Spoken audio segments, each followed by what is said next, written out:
क्या आपने कभी सोचा है, कुछ लोग सबसे कठिन बीमारी से भी लड़कर वापस कैसे लौट आते हैं, जबकि कुछ लोग उम्मीद हारकर जीना ही छोड़ देते हैं? क्या दवा ही इंसान को ठीक करती है, या उसके अंदर छिपी उम्मीद? आज की किताब द पावर ऑफ पेशेंस हमें बताती है कि कभी-कभी इलाज दवाइयों से नहीं, बल्कि इंसान की हिम्मत, धैर्य और विश्वास से शुरू होता है। जिंदगी में ऐसा समय हर किसी के सामने आता है, जब सब कुछ सामान्य चल रहा होता है और अचानक एक रिपोर्ट, एक फोन कॉल या डॉक्टर के कुछ शब्द पूरी दुनिया बदल देते हैं। उस पल इंसान सिर्फ अपने शरीर से नहीं, अपने डर से भी लड़ रहा होता है। लेकिन यही वह समय होता है जहां दो रास्ते सामने होते हैं। एक, हार मान लेने का। दूसरा, हर दर्द के बावजूद आगे बढ़ते रहने का। द पावर ऑफ पेशेंस सिर्फ मरीजों की कहानी नहीं है, यह उन लोगों की कहानी है जिन्होंने दर्द को अपनी पहचान नहीं बनने दिया। ये किताब हमें सिखाती है कि बीमारी इंसान की जिंदगी का एक हिस्सा हो सकती है, लेकिन पूरी जिंदगी नहीं। आज हम इस किताब के जरिए समझेंगे कि आखिर मानसिक ताकत, उम्मीद और सही सोच किस तरह किसी भी इंसान की सबसे बड़ी दवा बन सकती है। तो आइए इस प्रेरणादायक सफर की शुरुआत करते हैं। अध्याय 1। सबसे बड़ी लड़ाई शरीर की नहीं, मन की होती है। जब किसी इंसान को पहली बार पता चलता है कि वह किसी गंभीर बीमारी से जूझ रहा है, तो सबसे पहले उसका शरीर नहीं, उसका मन टूटता है। दिमाग में हजारों सवाल आने लगते हैं। अब क्या होगा? क्या मैं पहले जैसा हो पाऊंगा? क्या मेरी जिंदगी खत्म हो गई? यहीं से असली परीक्षा शुरू होती है। लेखिका कहती हैं, बीमारी से पहले डर का इलाज करना जरूरी है, क्योंकि डर हर दर्द को दोगुना कर देता है, लेकिन उम्मीद उसी दर्द को सहने की ताकत बन जाती है। दुनिया के कई अस्पतालों में देखा गया कि जिन मरीजों ने इलाज के साथ सकारात्मक सोच बनाए रखी, वे मानसिक रूप से ज्यादा मजबूत रहे और कठिन परिस्थितियों का सामना बेहतर तरीके से कर पाए। इसका मतलब यह नहीं कि सिर्फ सोच बदलने से बीमारी खत्म हो जाती है, बल्कि सकारात्मक सोच इंसान को हार मानने से बचाती है। याद रखिए, बीमारी शरीर को कमजोर कर सकती है, लेकिन अगर मन मजबूत है तो इंसान हर दिन फिर से उठने की हिम्मत पा सकता है। यही इस किताब का पहला और सबसे महत्वपूर्ण संदेश है। उम्मीद हर इलाज की पहली सीढ़ी होती है। अध्याय 2। मरीज नहीं, इंसान को देखना सीखिए। इस किताब का अगला संदेश शायद सबसे गहरा है। जब कोई व्यक्ति अस्पताल पहुंचता है तो उसकी पहचान सिर्फ एक मरीज बनकर रह जाती है। कमरा नंबर, रिपोर्ट, बीमारी, दवाइयां। लेकिन बहुत कम लोग यह याद रखते हैं कि उस मरीज के अंदर भी एक सपना है, एक परिवार है, कुछ अधूरी इच्छाएं हैं और जीने की एक वजह है। लेखिका कहती है, इलाज सिर्फ शरीर का नहीं होना चाहिए, दिल और दिमाग का भी होना चाहिए। क्योंकि जब डॉक्टर मरीज की बातें ध्यान से सुनता है, जब नर्स मुस्कुराकर उसका हाल पूछती है, जब परिवार बिना शिकायत उसके साथ बैठा रहता है, तो मरीज के अंदर एक नई उम्मीद जन्म लेती है। कभी कभी एक सच्ची मुस्कान 10 दवाइयों से ज्यादा असर कर जाती है। याद रखिए, इंसान सिर्फ दर्द से नहीं टूटता, वह अकेलेपन से भी टूट जाता है। और सबसे बड़ी दवा कई बार किसी अपने का हाथ पकड़ लेना होता है। इस किताब में एक खूबसूरत बात कही गई है, हर मरीज अपने इलाज का हिस्सा बनना चाहता है, सिर्फ इलाज का विषय नहीं। मतलब उसे यह महसूस होना चाहिए कि उसकी राय भी मायने रखती है। जब मरीज अपने इलाज को समझता है, सवाल पूछता है और हर फैसले में शामिल होता है, तो उसके अंदर डर कम होने लगता है। डर कम होता है तो विश्वास बढ़ता है, और जहां विश्वास होता है वहां उम्मीद अपने आप जन्म लेती है।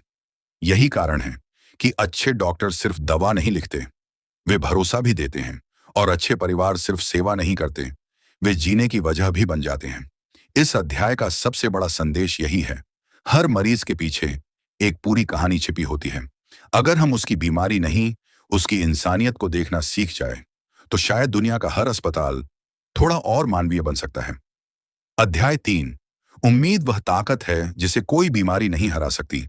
अगर आप किसी अस्पताल में जाएं, तो आपको दो तरह के लोग मिलेंगे।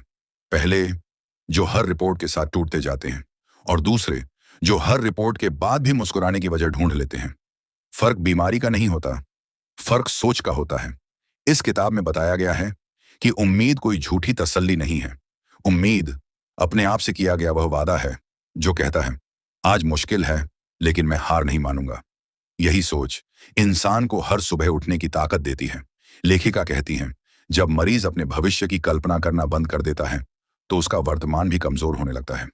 लेकिन जब वह छोटे छोटे लक्ष्य बनाता है, जैसे आज थोड़ा चलना, आज मुस्कुराना, आज परिवार के साथ कुछ पल बिताना, तो उसका मन फिर से जीना सीखने लगता है।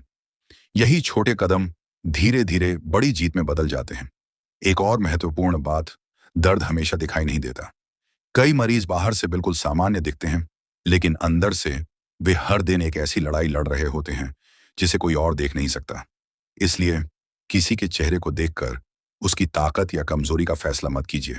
हर मुस्कुराते चेहरे के पीछे संभव है एक लंबा संघर्ष छिपा हो।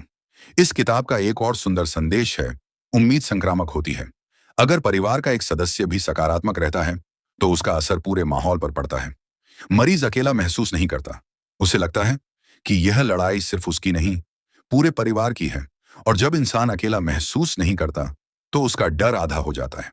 याद रखिए, कभी कभी सबसे बड़ी दवा नई तकनीक नहीं होती, बल्कि किसी अपने का यह कहना होता है, हम तुम्हारे साथ हैं। यही शब्द टूटे हुए मन में फिर से जीने की इच्छा जगा देते हैं। इस अध्याय का सबसे बड़ा संदेश यही है, शरीर की ताकत सीमित हो सकती है, लेकिन उम्मीद की ताकत अक्सर इंसान की कल्पना से भी कहीं ज्यादा बड़ी होती है। अध्याय 4, असली उपचार तब शुरू होता है जब इंसान खुद पर विश्वास करना सीख जाता है। इस किताब का आखिरी अध्याय हमें एक ऐसी बात सिखाता है जो सिर्फ मरीजों के लिए नहीं, हम सब के लिए है। हर इंसान किसी ना किसी दर्द से गुजर रहा है। किसी का दर्द शरीर में है, किसी का रिश्तों में, और किसी का अपने सपनों के टूट जाने में। लेकिन हर दर्द का एक ही सवाल होता है, क्या तुम अब भी आगे बढ़ोगे? लेखिका कहती हैं, असली उपचार उस दिन शुरू होता है जब इंसान खुद को सिर्फ अपनी बीमारी से पहचानना बंद कर देता है। वह यह समझ जाता है कि उसकी पहचान उसकी रिपोर्ट नहीं, उसका हौसला है, उसका साहस है, उसकी उम्मीद है। कई मरीज अपनी बीमारी के बाद पहले से भी ज्यादा मजबूत इंसान बनकर बाहर निकले। क्यों? क्योंकि उन्होंने दर्द को दुश्मन नहीं, अपना शिक्षक बना लिया।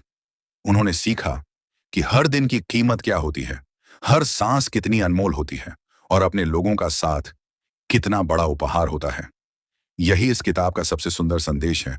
जिंदगी की लंबाई नहीं, उसे जीने का तरीका मायने रखता है। अगर आपके पास आज का दिन है तो आपके पास उम्मीद है। अगर उम्मीद है तो आपके पास आगे बढ़ने की वजह भी है।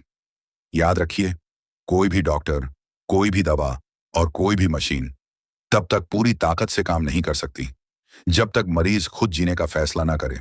जीत हमेशा बीमारी पर नहीं होती, लेकिन जीत यह भी होती है कि इंसान हर हाल में मुस्कुराना नहीं छोड़ता। वह दूसरों के लिए प्रेरणा बन जाता है, और यही एक सच्चे योद्धा की पहचान है। तो दोस्तों, द पावर ऑफ पेशेंस हमें सिर्फ बीमारी के बारे में नहीं सिखाती, ये हमें इंसान होने का सही मतलब समझाती है। ये किताब बताती है कि हिम्मत का मतलब कभी ना गिरना नहीं, बल्कि हर बार गिरकर फिर खड़े होना है।